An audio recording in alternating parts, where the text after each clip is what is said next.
So, hello, and thank you for joining us today for another episode of Things to Know Right Now. So, when you receive a Parkinson's diagnosis, the typical response is to go into research mode. We explore the science of the disease, we look for causes, we speculate on the why me and the why now, and we tend to do a lot of research into the treatments and therapies that are available, which will inevitably lead us to deep brain stimulation.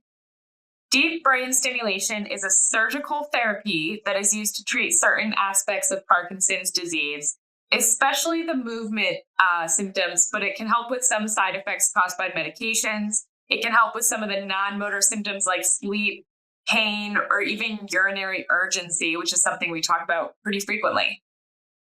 While it is important to remember that deep brain stimulation can help relieve symptoms, it cannot cure or stop Parkinson's. We're still waiting for that breakthrough. That said, it's a very powerful tool in our arsenal and it's worth exploring. So tonight we brought together two experts on deep brain stimulation. We have Jason Orapolo from Abbott, and we have Jacob Day from Boston Scientific. They are here to talk about the nuances of their DBS products. They're going to share some information about the procedure and the outcomes and answer your questions. I've got a few questions for them as well. But I wanted to give you a little bit of an overview of what deep brain stimulation is and kind of talk a little bit about, how it's kind of grown over the years and what advancements have been made.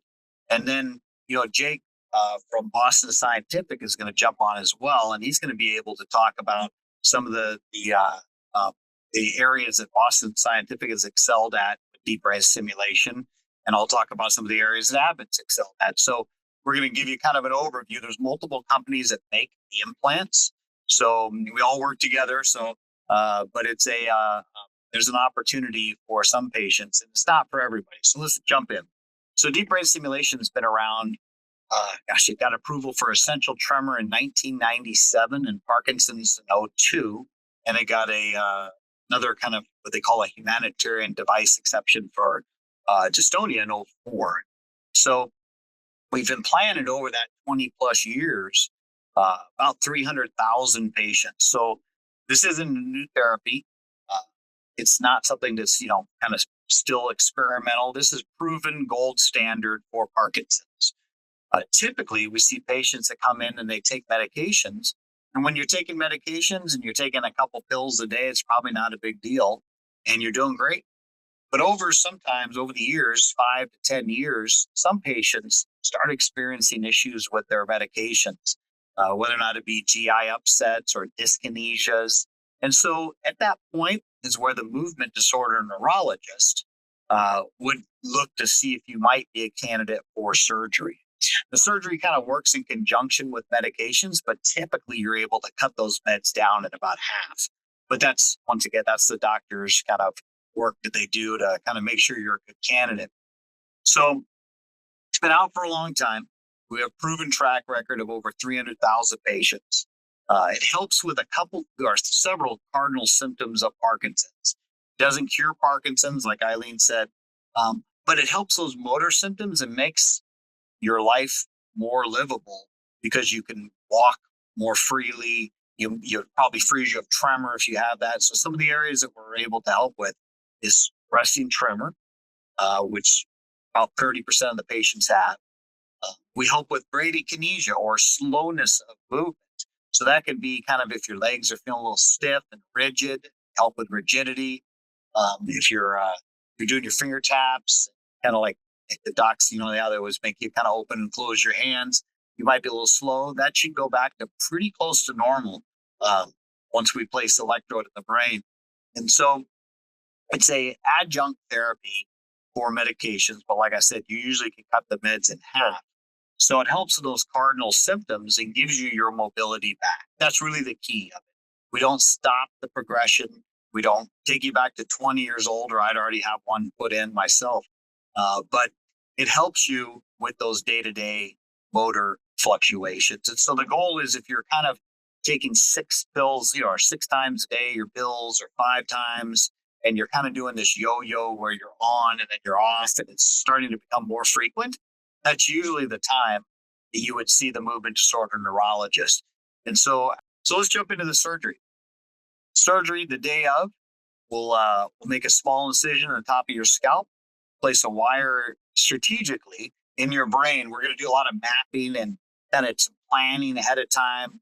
And we're going to put a frame on your head that helps us to kind of figure out where we're going. It's kind of like Battleship.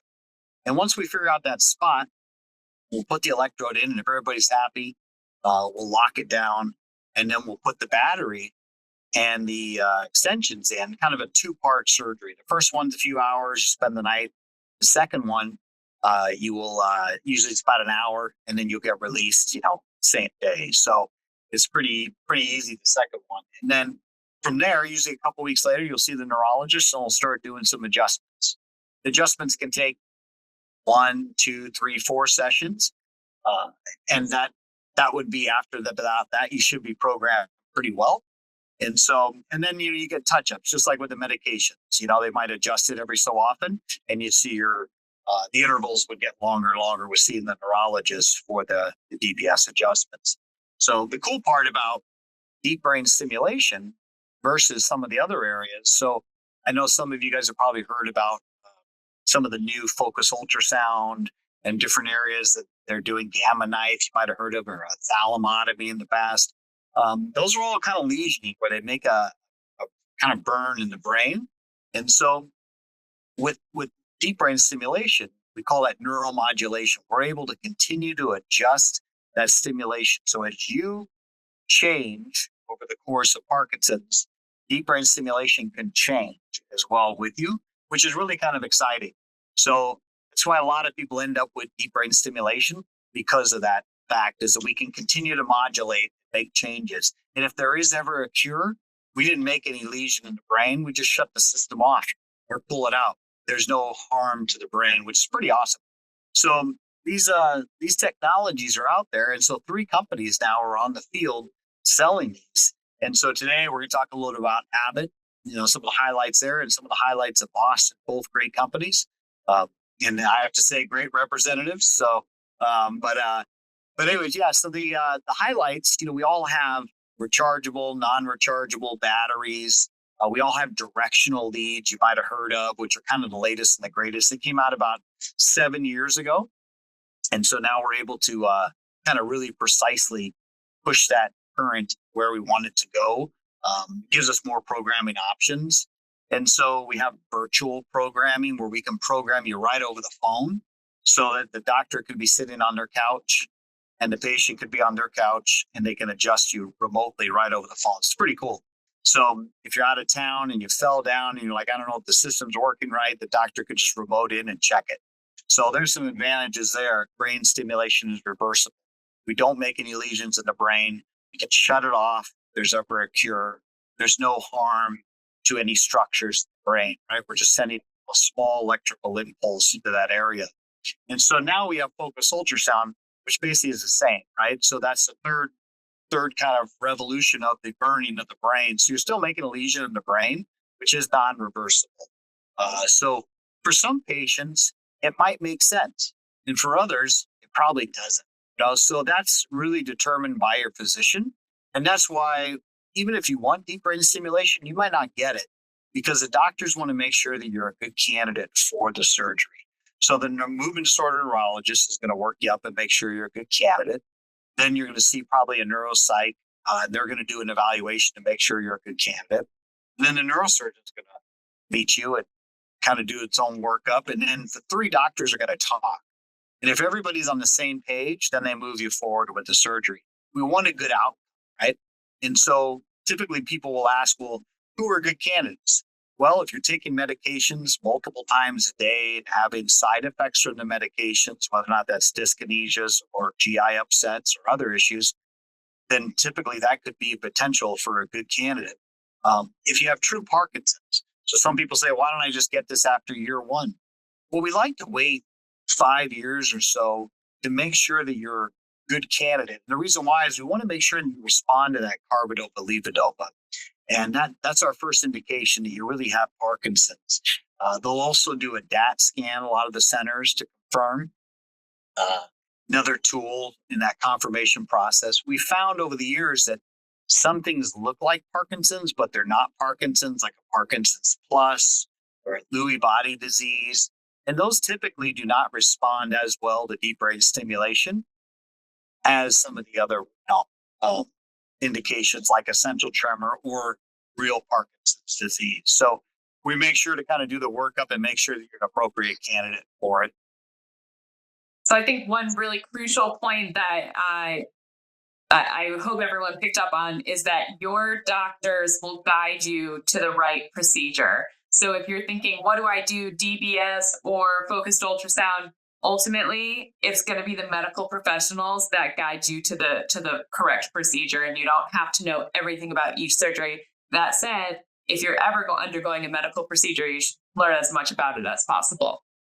And it's nice because one of the reps is always there with you on this journey. So we're always available. You can call, text, email, anytime. We're with you. We'll be in surgery with you. We'll be at the programmings. And we're there because questions come up, I mean, so you have an implantable device. It's basically like a pacemaker, but for the brain, right, is really what it is. It's all underneath your skin. So there's nothing exposed. We talk to everything through Bluetooth. So they can make adjustments remotely with Bluetooth. So there's after the surgery is implanted, if you have a regular battery, as we call it, a primary cell, that lasts anywhere from 1 to 7 years. Most batteries are 4 to 5 years.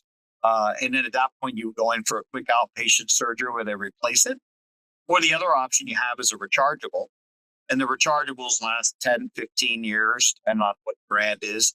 And those require you to recharge it on a, whatever basis that each company has their own different kind of their terms. But basically, that would last longer, but it requires you to do some work. So once again, pros and cons, the doctors would be able to show that to you and kind of go through everything, before you made a decision on which company you wanted to use. They'll probably present everything to you. The nice part is having somebody that is so well trained, you don't have to travel out of town. You can just go locally. I'd love to hear from either of you, Jacob or Jason, about how to find a DBS or how to find a doctor to go through this process with. What advice do you have for getting the right medical professional on board here? I would say visit one of our web pages, and Jacob jump in as well. But I'd say visit one of the web pages, either Boston Scientific's web page, and you could probably email those out to afterwards. We're abbottdbs.com, and there's physician finders on both web pages, which will allow you to be able to search in the area on who that movement disorder neurologist or what centers, what hospitals are doing the actual surgery. You can do all that, have all that information accessible to you, or you just call one of us. that's the other option. Jacob, I don't know if you have anything else you wanted to add? Yeah, if you have questions, Texas, Northern California, you can contact myself or Jason, and we can kind of help put you in touch with the right people there that could kind of help guide you to the correct movement disorders neurologist for you, or give you a list of good ones that you could check out. I think I'm sure everybody already knows, but a movement disorder neurologist is a neurologist that's specifically trained in movement disorders. They do an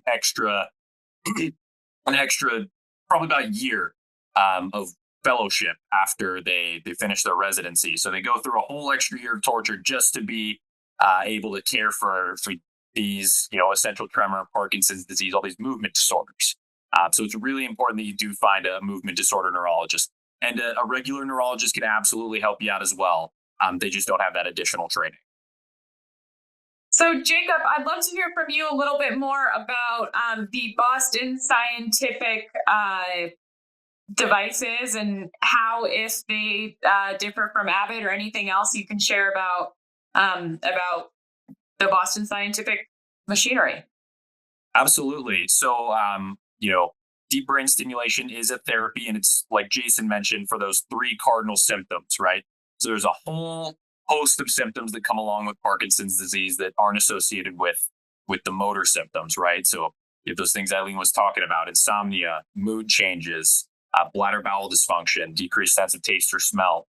DBS is here to help with tremor, stiffness, and slowness. Again, it's not a cure; it is a therapy, right? And it's it can change, your doctor can change it as it needs to change to those symptoms. So if you're having more tremor, you can go in and get it adjusted to help with your tremor a little bit more. So there's that real quick.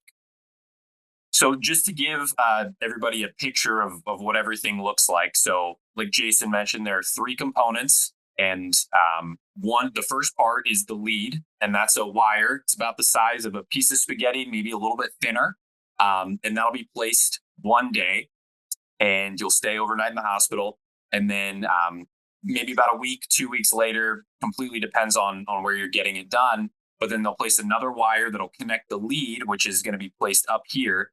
And they'll place another wire down the neck to a battery that's in under your collarbone, just like a pacemaker would be. And here are kind of pictures on the left-hand side. You can see the bigger one. That's the non-rechargeable battery. Those need to be bigger because we're not recharging them, right? Those are just in there and, kind of get it set and forget about it. And then your rechargeable is a little bit smaller and you need to recharge that. Our patients usually recharge about 45 minutes to an hour one time per week. And you just wear a little collar over the battery, and that's how you charge it. So just to give you an idea of the size of that battery, that's about the size, almost exact the size of an Oreo cookie.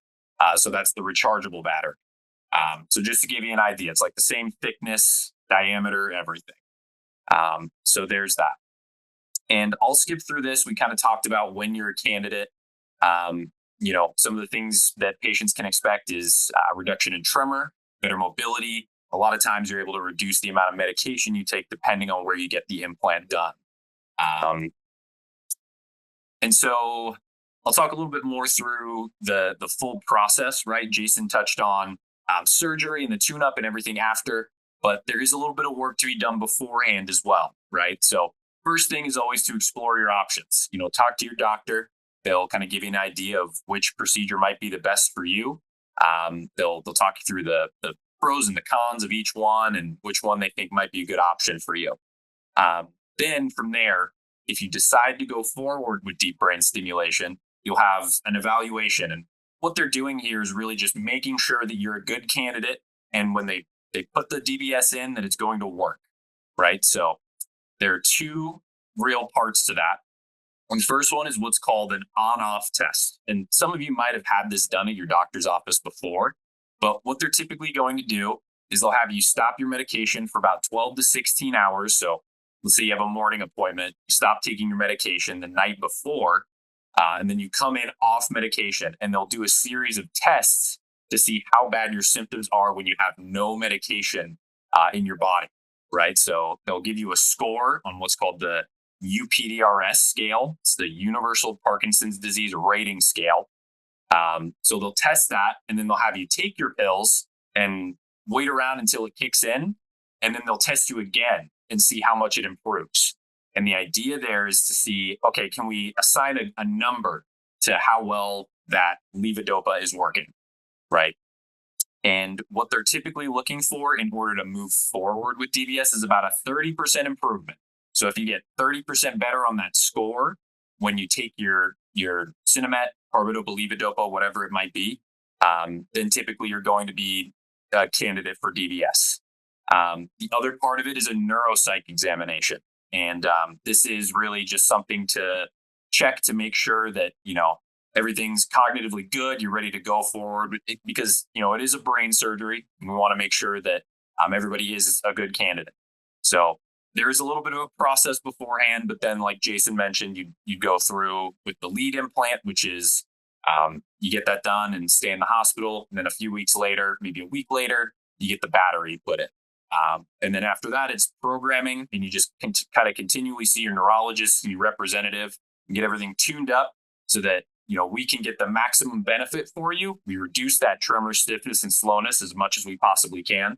And we don't elicit any side effects. And I'll talk through side effects in just a minute here. So the region of the brain, this is a little neuroanatomy lesson. I don't want to get too deep for anybody, but I'll keep it really simple.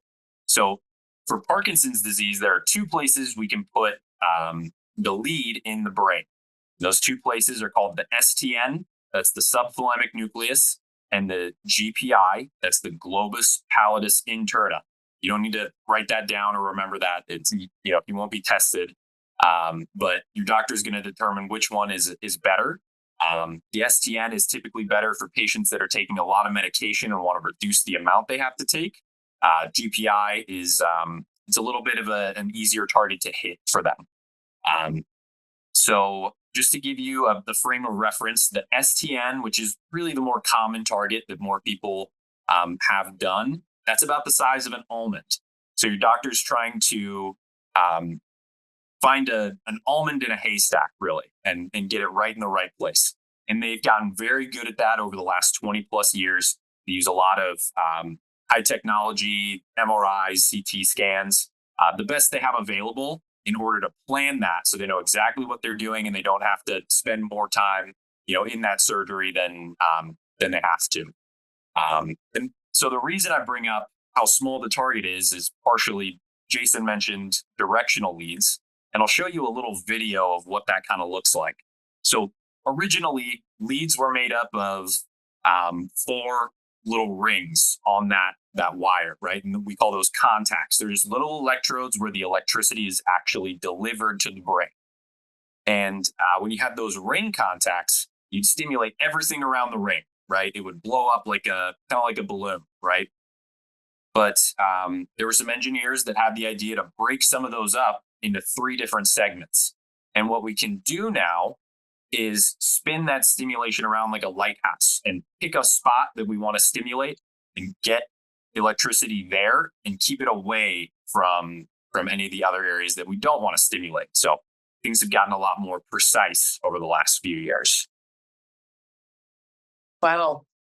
And so just real quick here, I'll skip through the whole analogy, but basically, one of the things Boston Scientific has done is we work with a company out of Germany called Brain Lab, and they make a surgical planning software. So it's pretty much exactly what the surgeon uses in order to find that almond in a haystack, right? And what we can do is take those MRIs and CTs and make a 3D model of your brain for your doctor. So when they're programming, they can actually see real time what part of your brain they're stimulating. And that gives a really good idea of how much benefit we're going to have and if we're going to get some kind of side effect. And just to touch on side effects, that little almond I was talking about is surrounded by this big, ugly part of the brain called the internal capsule. And if we stimulate that by accident, we can get things like changes in speech, which you might have heard of before. You can get things like muscle pulling, like your face, your smile might look kind of funny. And we want to avoid that at all costs, right? So having this picture of what's happening in your brain gives us a much better idea of what we need to do in order to avoid that. So that's kind of what Boston Scientific has going on. And then just to give you an idea, this is what all the batteries look like. So there are 5 different options for Boston Scientific. We have 3 non-rechargeable. They're all used for different reasons. And then we have 2 different rechargeable batteries as well. And then, the pros and cons of the non-rechargeable. Non-rechargeable, you get it put in, you don't have to worry about it until you get it replaced a few years down the line. And like Jason said, that's a really quick procedure. It's been done for pacemakers for years and years and years, and it's very fast. It's an easy surgery. And then the converse is the rechargeable, right? So we warranty our battery for 15 years, so you don't have to go through those repeat surgeries.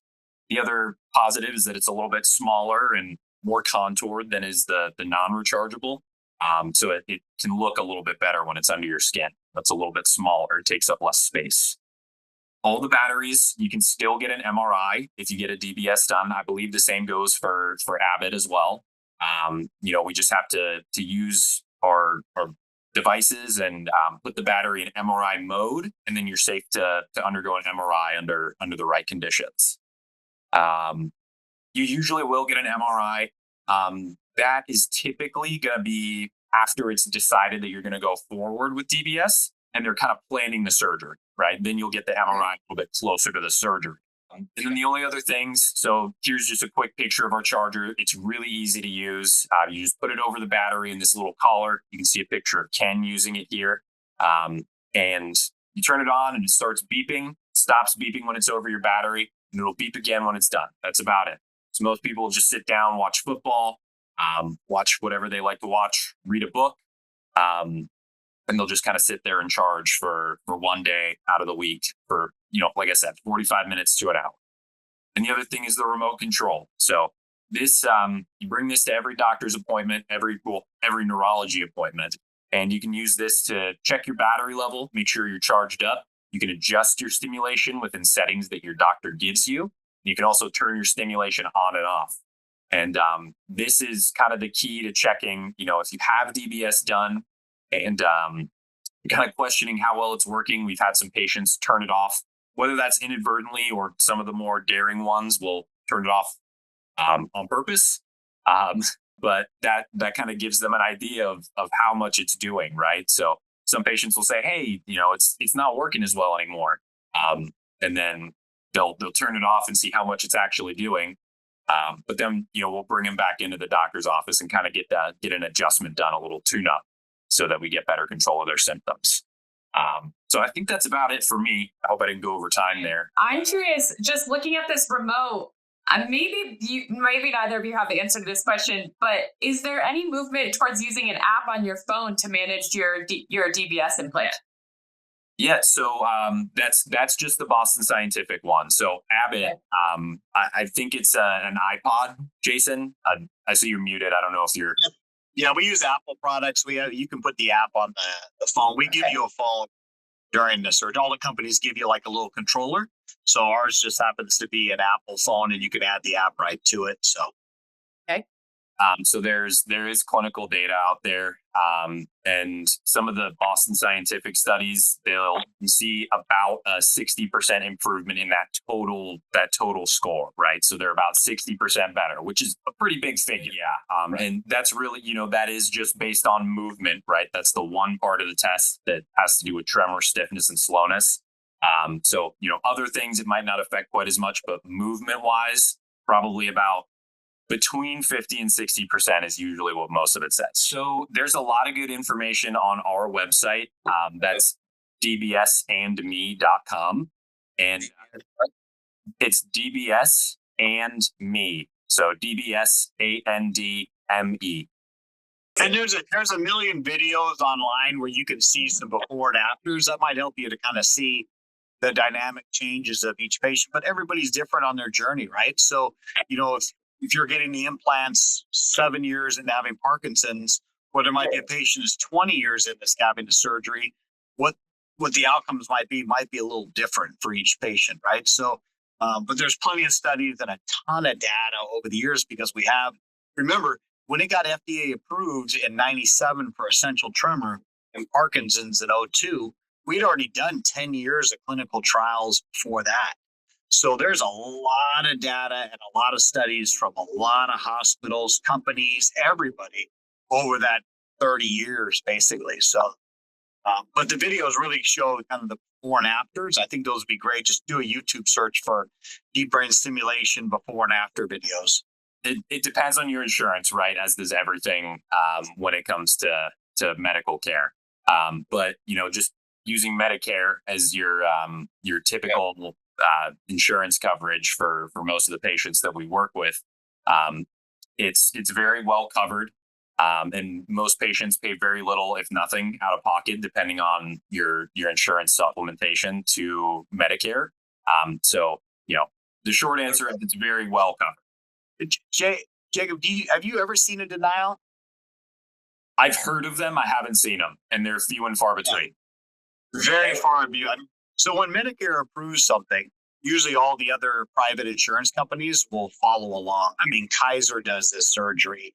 I've seen it with all the different insurance plans. The only really cost to you would be your yearly deductible. So let's say you have Blue Cross and you have $1,000 year deductible and you've seen no doctors, got 0 prescriptions, which probably isn't the case.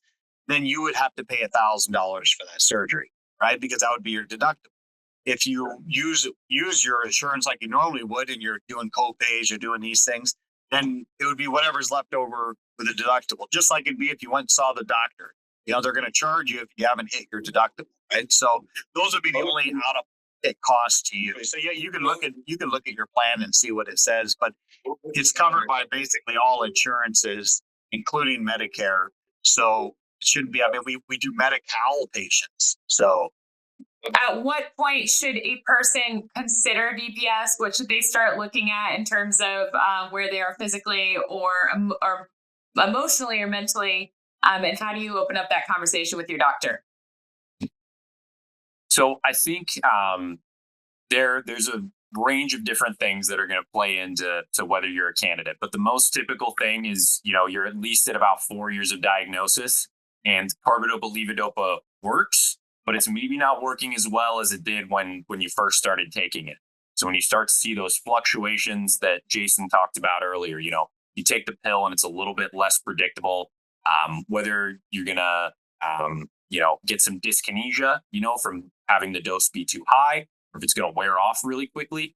Just when you start to notice those fluctuations, that's a good time to start considering DBS. And that's kind of because DBS can work. It's thought to work in a similar way to levodopa in your brain, just with electricity instead of a pharmaceutical. So that's a good time to start considering it. If you notice those medication fluctuations, then it's a good time to bring it up to your doctor. Final question, then. I'd be remiss if I didn't ask this. What are some of the side effects? What can go wrong in a DBS that people should have on their radar as well? So it is brain surgery, right? So there are risks that come with that. They are placing a wire into the brain. So, there's a possibility, that very slim possibility, I'll add, that, they go somewhere they don't want to go. So, you have things like what we call adverse events, right? Or, things that people have that are, side effects of the surgery. Those vary, right? Vary in severity and frequency. And the less severe things are more likely to happen, right? But the more severe things are in, a fraction of a percentile chance of happening. So, if you look up DBS, like on the Mayo Clinic website or something like that, right? There are all kinds of different risks that you might hear about. So it's possible to have, changes in your speech or your vision. Those are some of those ones that are less likely to happen. Infection is possible, as is with any surgery. That's on the more common scale, but still in a very, very small percentage of cases. I think anything else that can happen with the brain, right? Seizure, stroke, those kinds of things, those are always possible as well. And those are just surgical risks, really, in general. You have the effects of anesthesia and everything like that. So if you go to a surgeon and ask them about the risks of it, most of the time they'll share with you all of the risks, and they'll share their risk profile, right? If you want to ask about that as well. They're usually very proud because their records are usually very good, right?